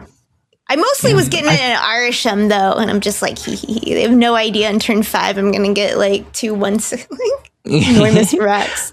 Okay. I thought I would be playing more Web Sling, but I really haven't been. Okay. Yeah, I oversold that card. I'm pretty sure. I thought it was going to be what? I think we all kind of overestimated. We were all high on it. Little. Yeah. Although at this point, I think it's underrated. I do think it's probably a good card. Anyway, there's a podcast I listen to. Well, I haven't listened to it for a while, but there's a podcast I listened to for a very long time called Do by Friday that does weekly challenges. And I don't know how it came up because it was 10 years ago, but when they fail to do a challenge, they call it peanut buttering.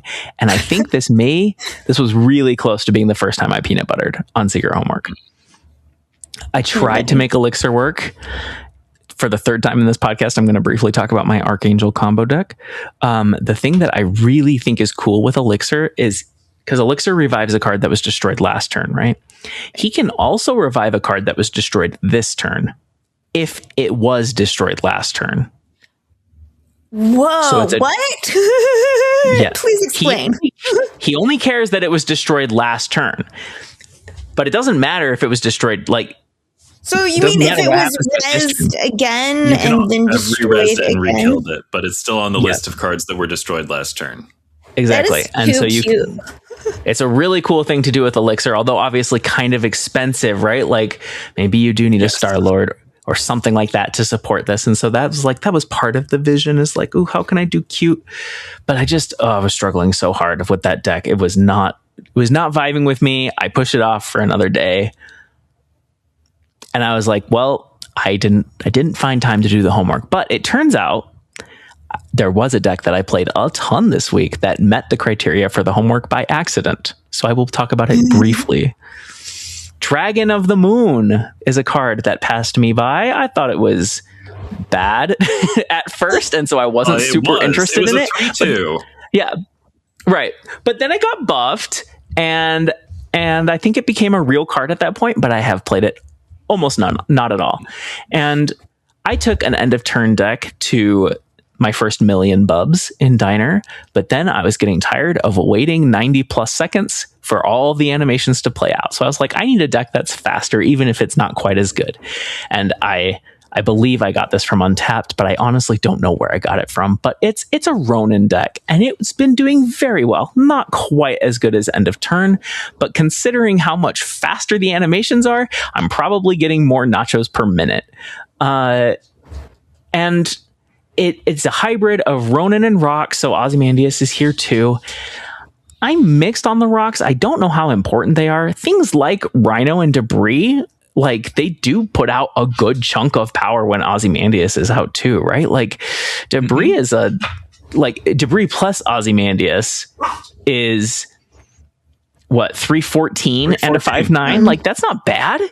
And the best thing to do with it is people see the lane is full, and then you're like, but I still can put power on the full lane and I can swing it at the end. Dragon of the Moon gets really big, especially with the location Merc World, I think, that bounces back to your hand with double power. A Diner only location on turn 3. That's been very fun to do. Or there's also Valley of the Baby Hand that destroys and revives a card. That's another way to get like a double hit pretty quickly. And yeah, paired with Master Mold, this is a really fun package. And also Supergiant plays with it so well, because you can either play your Ronin and protect it, or you can do things like put Maximus and Shadow King down, and waiting for them to go off at end of turn is that's a better thing to do. I don't want my opponent to draw cards, or I do want to hit their Foom or their end of turn or whatever with Shadow King. Love Supergiant, but I've had tons of experience with her. So really, Dragon of the Moon is the star that makes this deck technically qualify for the homework. I recommend checking it out.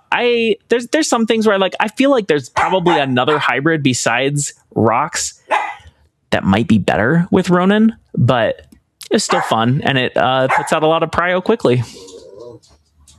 I mean, I feel like I've seen Ronin decks with the other kind of rocks, your Darkhawk type stuff. Oh yeah, for sure. So I already associate Ronin with rocks. Those are kind of at odds with each other though, because you want Maximus. Well, Maximus is really the only problem. It makes them draw to weaken your deck, but I guess you can make that decision based on whether you draw Darkhawk or Ronin. Anyway, I would love to hear about your secret homework, Ben. Oh, well, my secret homework. The card I chose was Ezekiel Sims, and I've played a little bit of Ezekiel Sims, but really only in my beloved Sanctum Showdown. Like, the card came out, and I built like one deck with it so that I would have an Ezekiel Sims deck to talk about on the podcast, and then I like never played it again. But the thing is, he's a pretty cool card. He does cool stuff. So I'm just gonna tell y'all what's in the deck. It's called Secret Homework because we all love a portmanteau. And it's got Kitty Pryde, who I mentioned that I split several times in about 3 to 5 minutes. And yeah, and now she is indeed beautiful, just matching the rest of the deck except for Ezekiel Sims. But yeah, Kitty Pryde, Batroc the Leaper, Scream, that's right, Scream in 2026. She's back. Ezekiel Sims, Craven the Hunter. Spider-Man, the regular Spider-Man. Silk, Hydra Stomper, Polaris, Juggernaut. I didn't really commit there, did I? Polaris, Juggernaut. I do hear Polaris in the... Sholau the Undying. And so a lot of these cards are cards that I would be playing in Sanctum Showdown, but the cool thing is they also work in real Snap. Oh, baby. I've really been enjoying this deck. It feels so much better than the Archangel stuff I've been playing the rest of the week. But also, I think it's like legit good. I love Polaris Classic. Ezekiel Sims is really good, specifically with Kitty Pryde and Sholau the Undying. I think Safety had a Sanctum deck that had them all together, and I liked that idea so much that I borrowed it for my own Sanctum deck, and am now playing it in real Snap. There are some cool things to be done with those cards. Like, for instance, say you've procced Ezekiel Sims once. He's a 2/4. All right, turn 6 rolls around. You play Sholau the Undying on him. And also the last card you played on turn 5 was Kitty Pryde. So remember to make that true. But anyway, you play Sholau on your 4 strength Ezekiel Sims, or 4 power. I know what the words are. Anywho, and then maybe you've got a full lane, and in the other lane, you play your Kitty Pryde that is soaking up the Sholau buff because you can buff an unrevealed Kitty Pryde in much the same way that you can resurrect a card that has already been destroyed and resurrected with Elixir, as long as it was on the list of cards destroyed last turn. If Kitty Pryde was the last card you played, you can buff an unrevealed Kitty Pryde with Sholau the Undying, so like play it out of order, so to speak. You know what I mean? But anyway, that's a great way to trigger an Ezekiel Sims that has been triggered only once, or if you've buffed the Sholau somehow. Point is, it's a pretty cool and consistent way to trigger Ezekiel Sims twice on the last turn if you set it up right, and like folks are not ready for that. Also, when you do that, it's going to make your Craven big and your Hydra Stomper big, so like really points are being added all over the place that an opponent cannot be expected to expect. And Scream stuff is good. Juggernaut's a hell of a card. I really miss my friend Cannonball, who's great in Scream decks, but only 12 cards. He's not as big as he used to be, but like I really would like to make room for him. But these 12 are indispensable. Polaris locks lanes. Spider-Man is a fantastic, he's just a premium 2-drop, baby. He's so good at so many. He's just moving 2 cards at once is a hell of a drug.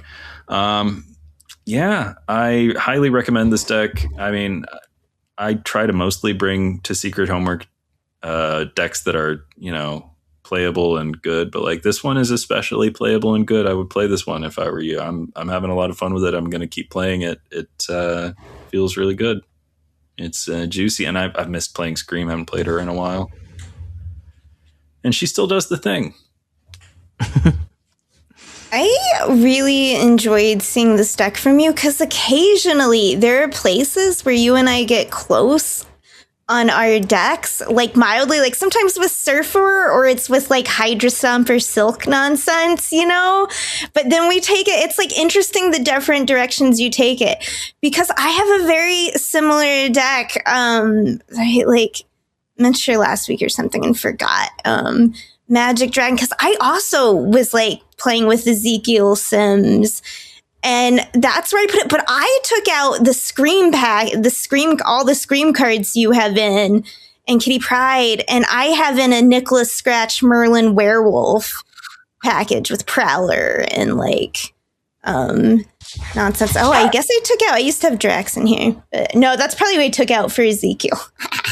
Anyway, and I don't know. It's cool. It's fun. But Shao Lao, right? Yeah, I mean, sorry. And mine's Agamotto, of course. Because it's a magic deck. But like, right? But it's like, it's a great, like, Shao Lao fits in the little move stuff. Like, I see it. Like, it's really good. Like, you took out Cannonball for it because it's that good. Because these little move style decks do just play a lot of cards like that, you know? I mean, and you have Kitty in it.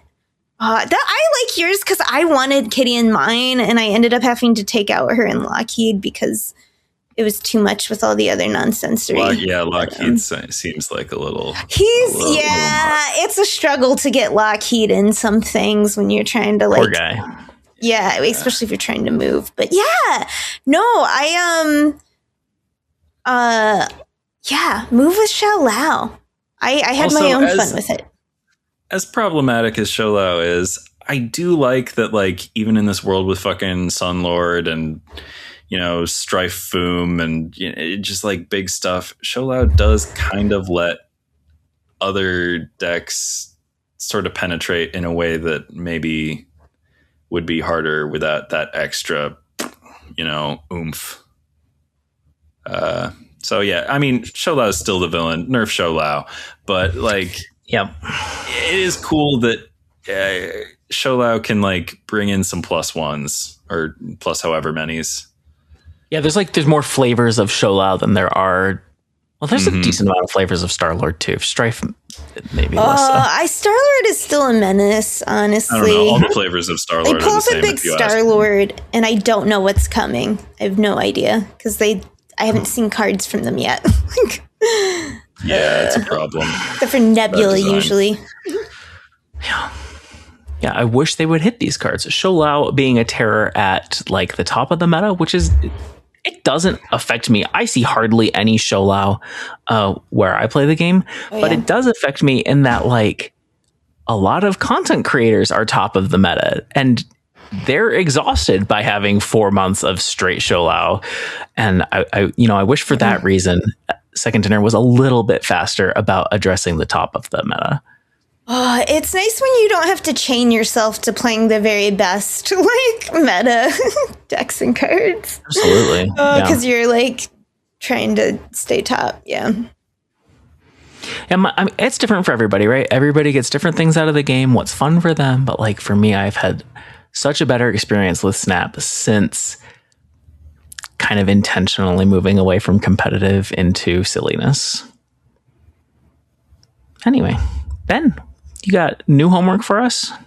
I sure do. Oh, also, speaking of competitive, when's the next tournament of any kind? Like the Golden Gauntlet one isn't for like a couple months yet, right? I think they're doing a Golden Gauntlet per quarter, so there should be something coming soon. All right. I'm not sure. Gosh, dang it. I do get excited about those. And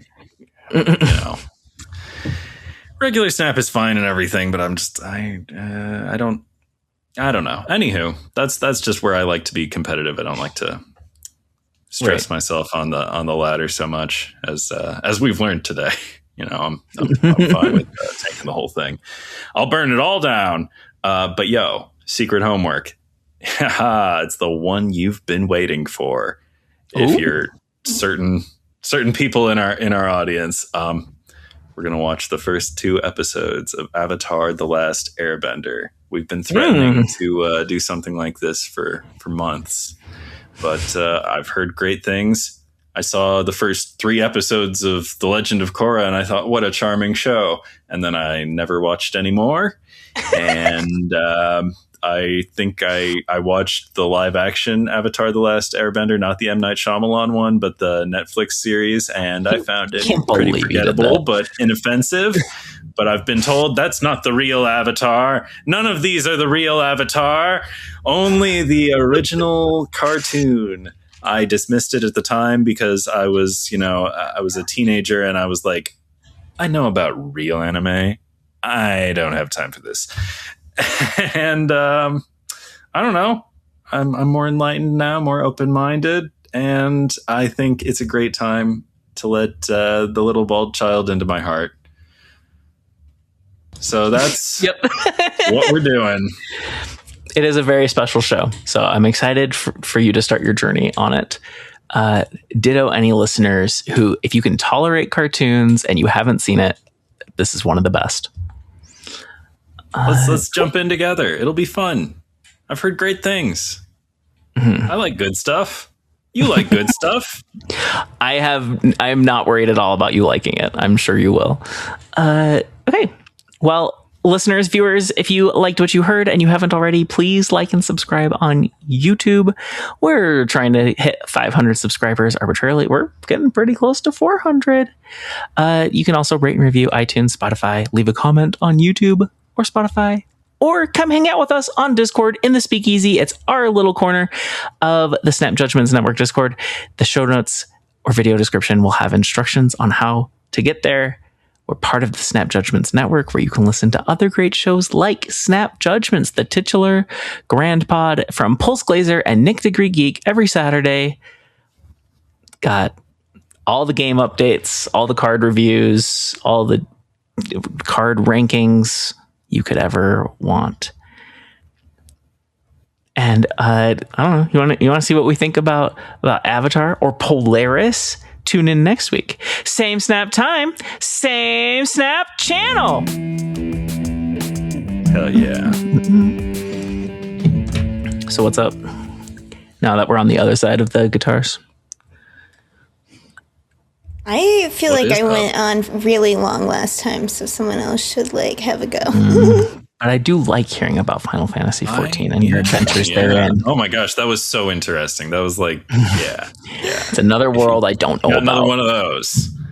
A follow-up, I did win the house. Did I already mention this? No, you didn't. That's great news. Congratulations. I'm so happy for you. There was one other bidder, but I won. They were sad, Yay. I'm sure. Not surprised at all. And my place has a hot tub. Nice. Can, are you only allowed to have one house? On the late night. You can only have one private house. You can also have a free company, like a guild house. Okay, so everybody gets two? So you could potentially have two, yes. I see. And what is free company I do guild? have a free company house. What does that mean? Oh, it's so in an MMO, a guild, like in World of Warcraft, they call them guilds, but it's a alliance of players. Like you're in, you share, it's but you share a chat and you're in a group together. Yeah. You do stuff. Last MMO I played was Star Wars Galaxies before the real-time combat update. That's my lost. That's my. No, it's not my Rosebud because I didn't play it. What's my thing that I missed out on? To White Whale. I mean, gone, I don't want to kill it. It's something else killed it. The world killed it. I've read so much. Yeah, it's the one that got away. I was a huge MMO junkie when I loved as someone that didn't socialize. Well, I loved MMOs, and for a while, I was a student. I became a student, I was a student of fantasy. I studied almost MMOs. I downloaded every free-to-play MMO for many years. When I was younger and played through so much MMO grinding of various MMOs.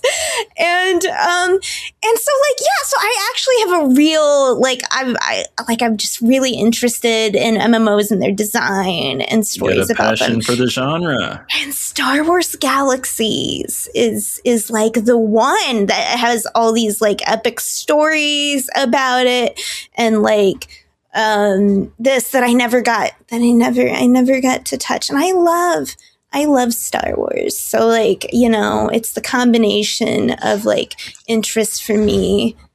Wait, sorry, tell me about your experience. Who did you play? Star Wars Galaxies was very cool. I played Lily Omega, a character who I realized in retrospect had the same initials as me. She was a Twi'lek with red armor. Started as a creature handler, which, like the animal class, the Pokemon trainer class.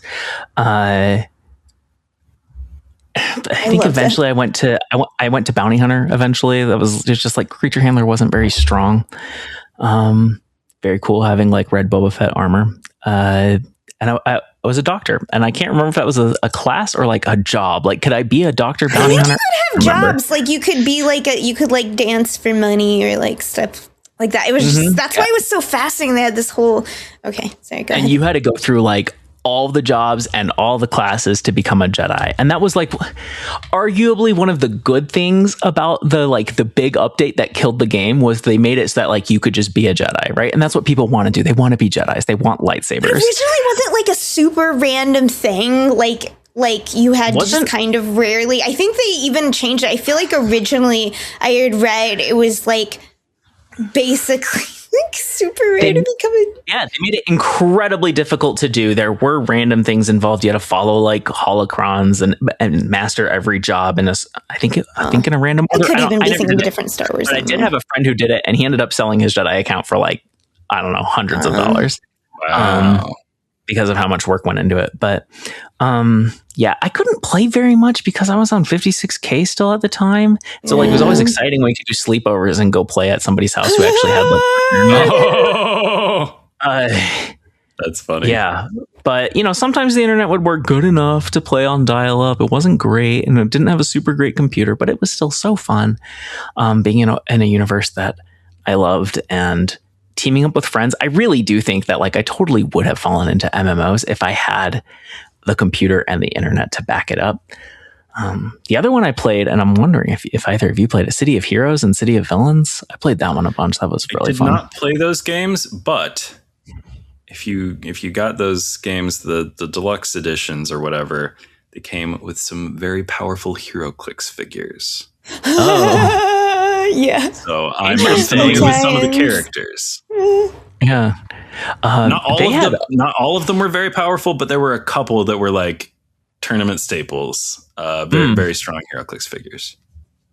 Were they tied to Marvel or DC, or were they just generic? No, they were like City of Heroes They had characters. indie HeroClix, the Hellboy HeroClix, that sort of thing. Yeah. And in later years, they got real loose with it. I think there are Iron Maiden HeroClix, where like I guess you find out what fucking superpowers Eddie the zombie mascot has. I have no idea. That was well after my time.